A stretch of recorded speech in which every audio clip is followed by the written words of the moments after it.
Hello everyone, আসসালামু আলাইকুম। আশা করছি আপনারা সবাই অনেক ভালো আছেন। আলহামদুলিল্লাহ আমিও ভালো আছি।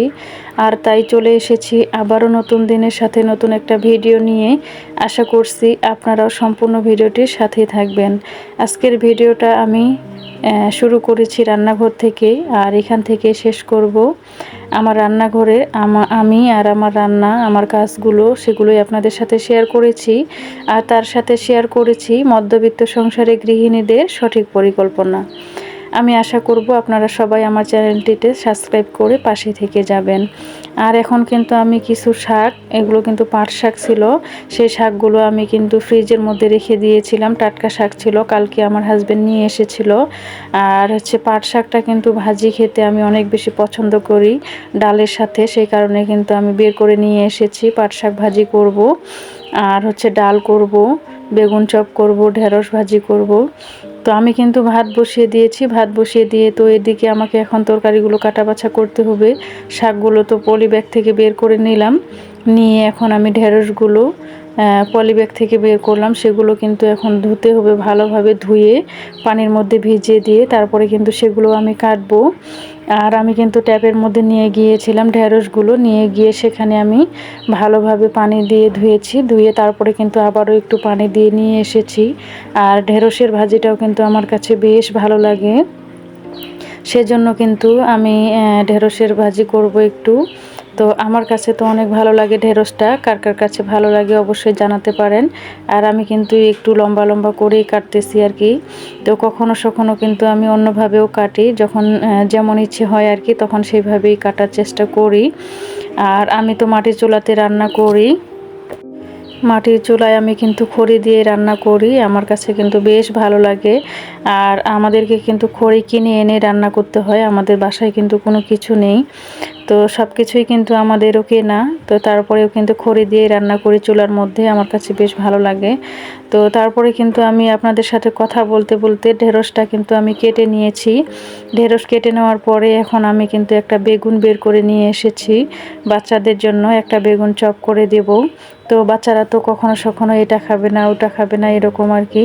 তো আমরা হাজব্যান্ড ওয়াইফ তো সবই খাই, আমাদের বাচ্চাদের একটু সমস্যা আর কি।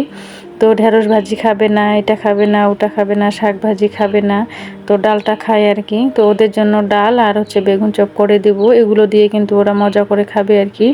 তো সেই জন্য আমি ফ্রিজ থেকে একটা বেগুন নিয়ে এসেছি, আর বেগুন অনেকগুলো ছিল, একটা বেগুন নিয়ে এসেছি, তাদেরকে চপ বানিয়ে দিব। বেগুন চপটা আবার অনেক বেশি পছন্দ করে তারা।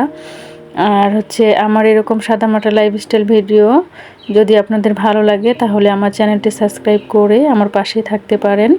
যেহেতু আমি নতুন শুরু করেছি আপনাদের মতো, আমি আশা করব আপনারা সবাই আমাকে একটু ভালোবাসা দিয়ে সামনে এগিয়ে যাওয়ার জন্য একটু অনুপ্রেরণা দিবেন।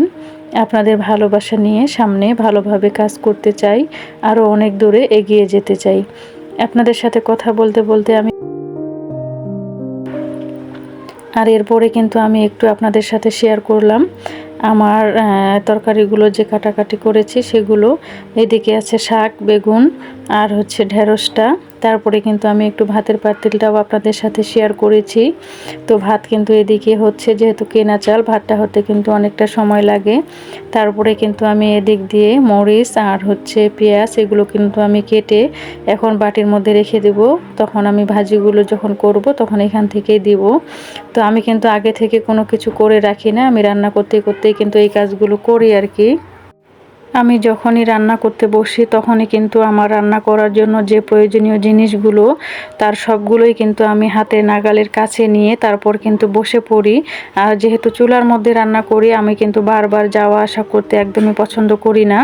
আমার সব কিছু কিন্তু আমি রান্নাঘরে রাখি না, এখানে কিন্তু অনেক বেশি তেলাপোকা, ইঁদুর থাকে।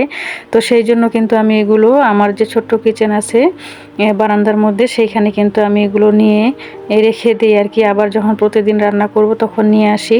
তো সকালবেলা যখন রান্না করি তখন কিন্তু রান্না করার আগে আমার যেগুলো প্রয়োজনীয় জিনিস সবগুলো নিয়ে হাতের নাগালের মধ্যে তারপর বসে পড়ি, তখন শুধু বসে বসে রান্না করে নিই আর কি। তো আমি কিন্তু সারাদিনে একবারই রান্না করি, এই রান্নাগুলো সারাদিনে আমার যতগুলো প্রয়োজন সব রান্নাগুলো করে নিই, আর তারপরে কিন্তু আমার সারাটা দিন চলে যায় এভাবেই। তো আমি কিন্তু সবগুলো কেটে নিয়েছি, আর নিয়ে কিন্তু আপনাদের সাথে একটু শেয়ার করছি। মরিচ, পেঁয়াজ আর হচ্ছে কয়েকটা রসুন এখানে কিন্তু থেতলে দিয়েছি, যেহেতু ভাজি করতে হবে, তো সেই জন্য আর কি। তো আপনাদের কাজগুলো অনেক সুন্দর আমি জানি, তো আমিও কিন্তু একটু গুছিয়ে করার চেষ্টা করি। আর আজকের আমার এই ভিডিওটার টপিক ছিল মধ্যবিত্ত সংসারে গৃহিণীদের সঠিক পরিকল্পনা।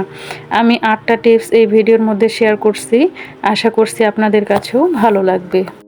মধ্যবিত্ত সংসারের একজন গৃহিণীর সঠিক পরিকল্পনায় তার সংসারকে সুশৃঙ্খল ও সচ্ছল রাখতে সবথেকে বেশি গুরুত্বপূর্ণ ভূমিকা পালন করে। আমার 1 নাম্বার টিপস হচ্ছে মাসিক বাজেট তৈরি করুন। আয় অনুযায়ী খরচের তালিকা করুন এবং অপ্রয়োজনীয় ব্যয় কমিয়ে ফেলুন। আমার 2 নাম্বার টিপস হচ্ছে সঞ্চয়ের অভ্যাস গড়ে তুলুন। প্রতি মাসে সামান্য হলেও সঞ্চয় করুন জরুরি প্রয়োজনে।